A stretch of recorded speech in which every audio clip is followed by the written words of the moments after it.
Are recording now. So thank you to everyone who joined us today for the Scholarships to Support Study Abroad presentation. My name is Bryn Lemon. I use she, her, hers pronouns, and I am the Scholarships and Alumni Engagement Coordinator in our office in Santa Barbara. I have been an alumna of our programs. I studied abroad at the University of Edinburgh, in 2015 for a year. And then following my graduation, I actually moved back to Scotland and worked in our office in Edinburgh for another year. And following that, I moved down to Chile for a year and taught English and learned Spanish in the process. So I love living abroad. I'm so excited to talk to other students who are enthusiastic about the possibility of studying abroad. And you'll see here my email addresses. So this is my personal email address for work, Bryn B. Lemon at uceap.universityofcalifornia.edu. And just below that is our scholarships account. So if you have any questions following the presentation, feel free to send me an email to either of those addresses. So today we're going to cover the UCEAP system-wide scholarship portfolio. So you will have independent scholarships offered through your campus. I will not go over campus-based scholarships today, but I will be discussing our system-wide portfolio. So this includes our UCEAP Global Scholarship. This is our overall award. This is the award that everyone's going to want to apply to get your application in the system. And once you've applied for this award, you may be considered for a named award. These are specific donor-based funding.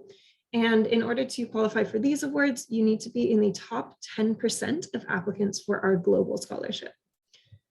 And then beyond this, we have our Dutton-Haver scholarships and Paul Dutton-Haver extension scholarships, as well as our Chris Borton Memorial Scholarship. These are for year-long programs. So I know that many people in the chat mentioned they're going abroad for summer.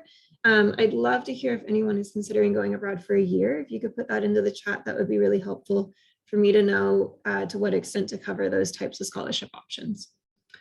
Beyond that, we have a few other awards when you return from your program. So we offer an internship award, undergraduate research awards, and a graduate school scholarship. I'll touch on those very briefly at the end of the presentation, but I'm more than happy to give you further information if you want to reach out following the presentation today.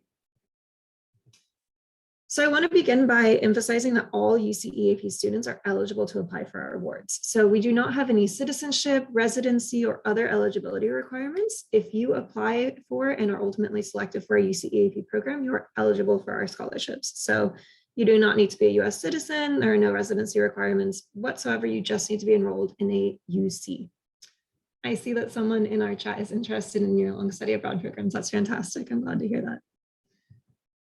Okay, here's a brief overview of how our global scholarship works. We offer $1,000 each for our summer programs and $2,000 for a quarter and semester or year-long study. So if you are going abroad for a year like Anne in our chat here, you're going to want to apply both in the fall and spring semester. So it's two separate applications. You can receive up to $2,000 each semester that you are abroad. You must submit your applications by 11:59 p.m. on the due date.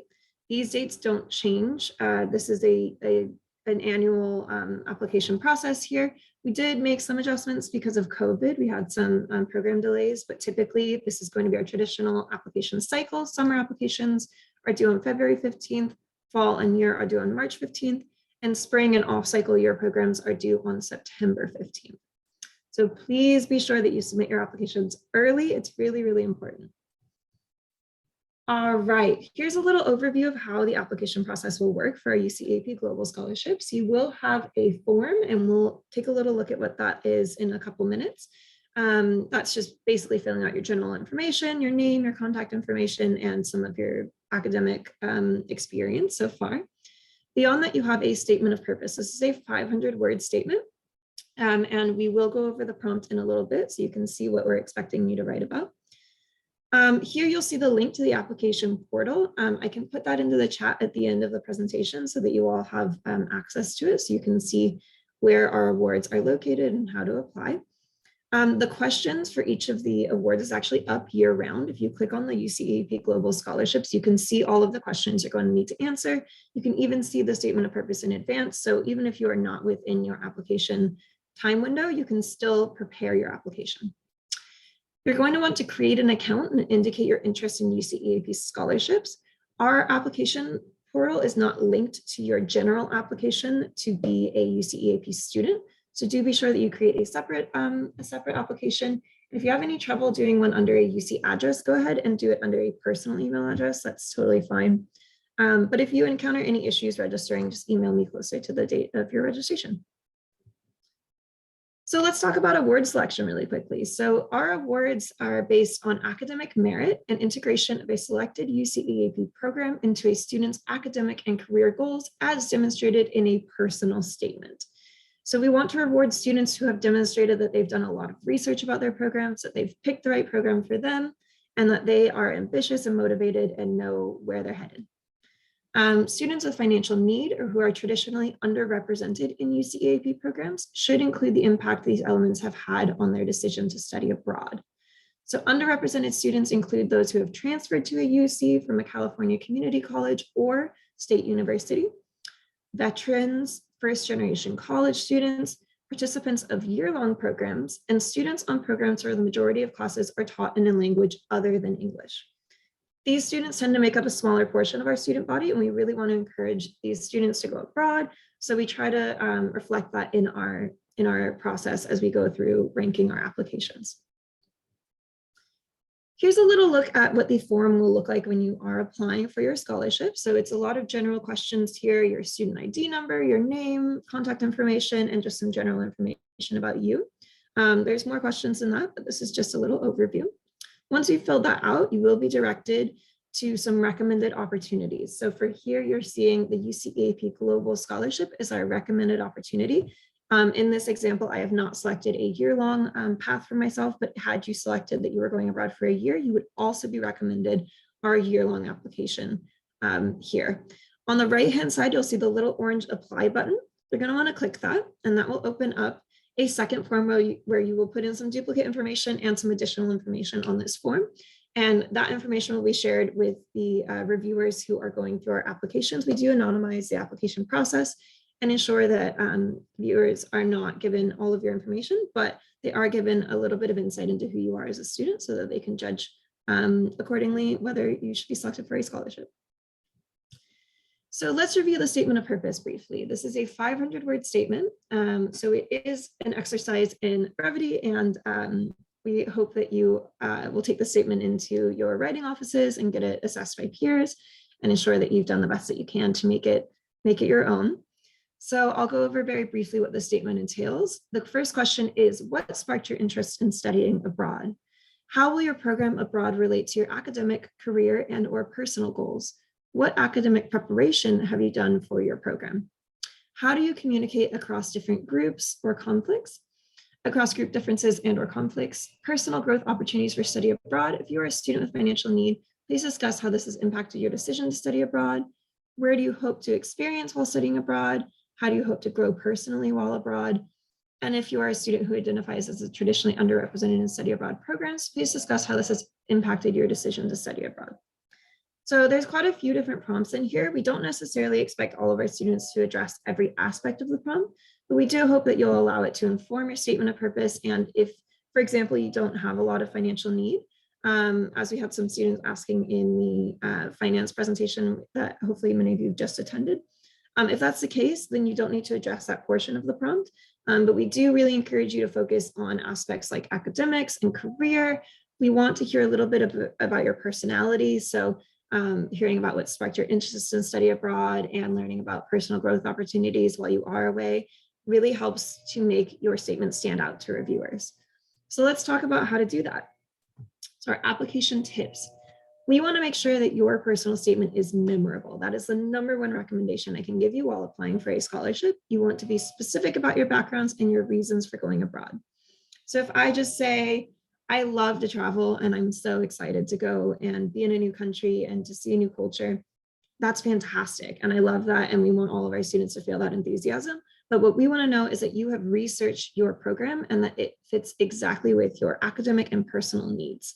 So I, for example, studied abroad at the University of Edinburgh. I was a literature major at the time, and they offered quite a few courses in mystery and horror, in romanticism, in a few different subject matters that were not offered at my home campus. And I was able to demonstrate that within my statement of purpose. If you are, for example, a student who plans on going into healthcare and you really feel like doing healthcare in Los Angeles, you would love to have a strong grasp of Spanish. You want to emphasize that in your application to study abroad at the University of Santiago, for example. Make us aware that this will help you down the line with your career. We are also hoping that you stay away from cliches about travel and other cultures. As I mentioned, it just doesn't leave a memorable impression on a reviewer when they are looking over your application. We really want you to emphasize time spent in your host country versus the chance to travel on the weekends. And if you are a member of an underrepresented group and study abroad, as I mentioned, please feel free to explore this within your application here. We don't expect you to tell us everything about your situation or require this in any way, but if it has been an uphill battle as a transfer student to make a study abroad program fit within your academic path, then we really want to hear about that. That's important for us to know, and it will serve you in the long run when reviewers are looking over your application. So we have a few different pre and post program requirements. So we do require a thank you letter to the donor of your award upon acceptance, as well as a 2-page report when you return from your study abroad program. So there are just a couple of requirements for receiving an award through us. I had mentioned earlier some named awards. These are donor funded scholarships, and we have fewer of them. Our UCAP Global Award is offered on a larger scale. This is the general award that most students will receive if they are selected, which is $2,000. Here you'll see some additional awards with either more funding or perhaps just a different donors supplying this award. So we have the Jasmine Shahi Scholarship, for example, for students who are interested in global issues. We have our Rose Family Scholarship for students going abroad in France. So I really recommend that you check out the website and see if there are any particular scholarships that spark your interest and that might align with your program well. You'll see on the left-hand side there a column stating the amount that each of these awards carries. We also offer different memorial scholarships. These are located in our 4 different regions throughout the world. So we have one in Asia, in the Americas, we have one in Europe, and one in Africa and the Middle East as well. And we will offer one of these awards each term. We also have some summer-specific scholarships here, the Gallen Family Scholarship and the Mara Melandri Scholarship. These are both offered for students studying in Italy. So if you are planning to go abroad in Italy and you want to do that over the summer, there are a couple of additional scholarship opportunities for you. We also offer year-long awards, as I mentioned. So we have our Dutton-Haver Scholarship, which is $5,000. We offer 30 of these each year. We also offer the Chris Borton Memorial Scholarship at $8,000. We offer 4 of these across the UC system and 4 at UC Davis in particular.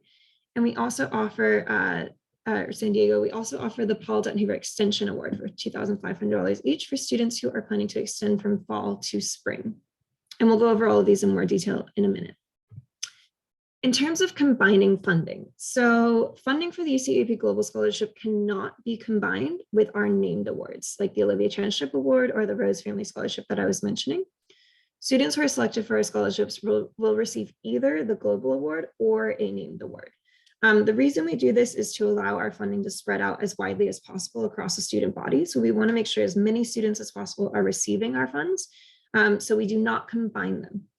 That being said, students who are going abroad for a year can receive both the Dutton-Haver Scholarship and the Chris Borton Memorial Scholarship, as well as either the UCAP Global Scholarship or a named award. So if you receive, let's say you're going abroad to France for the year and you receive the Dutton-Haver Scholarship for $5,000, you also receive the Chris Borton Memorial Scholarship. Already you have $13,000 to take you abroad. And let's say you receive the Global Scholarship on top of that, you're up to $15,000. So it's really beneficial to study abroad for the year. Sometimes your financial aid will adjust well in that regard as well. I'm not sure to what extent they adjust that within the financial aid presentation, but I would highly recommend talking to a financial aid officer about that.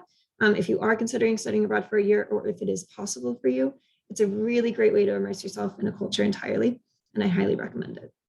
You can also combine UCAP scholarships with campus-based scholarships or scholarships from an external organization. So all of those funding can be combined.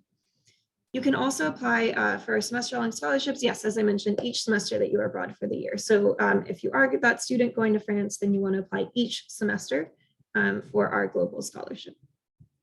So let's get a little bit more information about the Dutton-Haver Scholarship now. So this is a $5,000 award for year-long study, as well as 16 extension awards for students choosing to extend from fall to spring. We do have a preference for students with financial need here and limited international experience.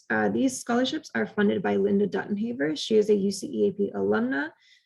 She studied in Bordeaux, France in 1975 to 76, and she also graduated from UC Santa Barbara.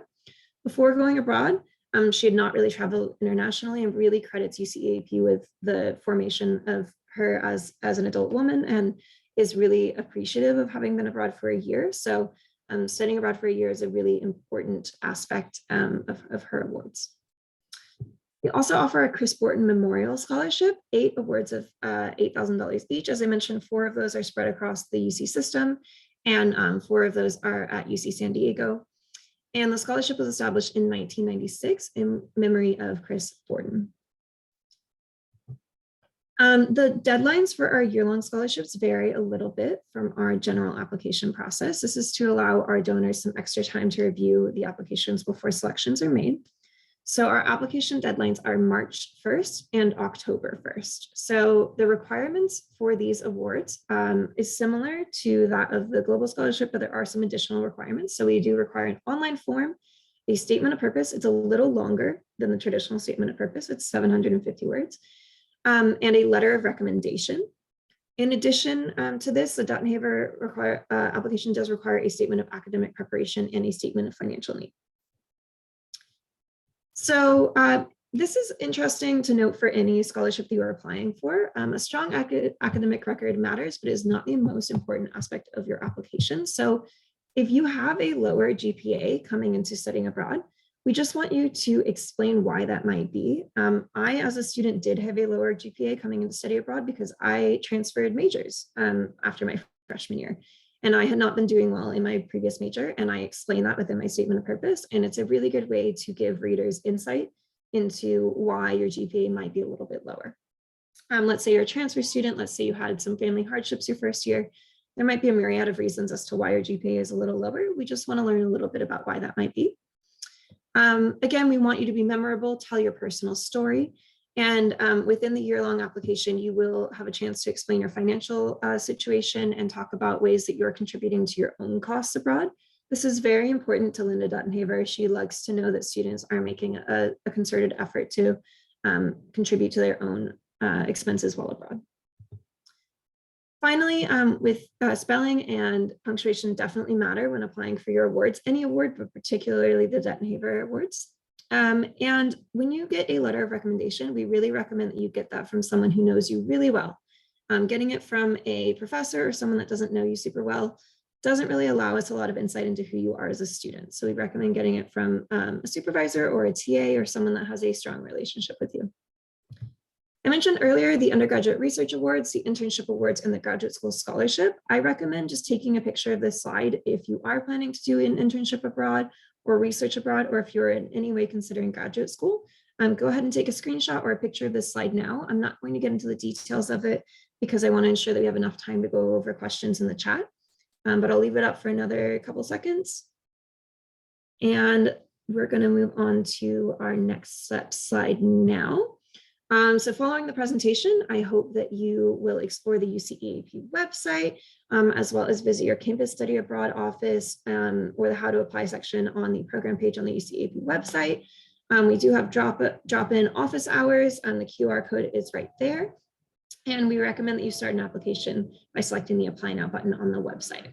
So I'm going to leave this up here for a couple minutes, and then I will switch to a slide with my email address. But I'm going to go ahead and stop our recording, and I will answer our questions in the chat.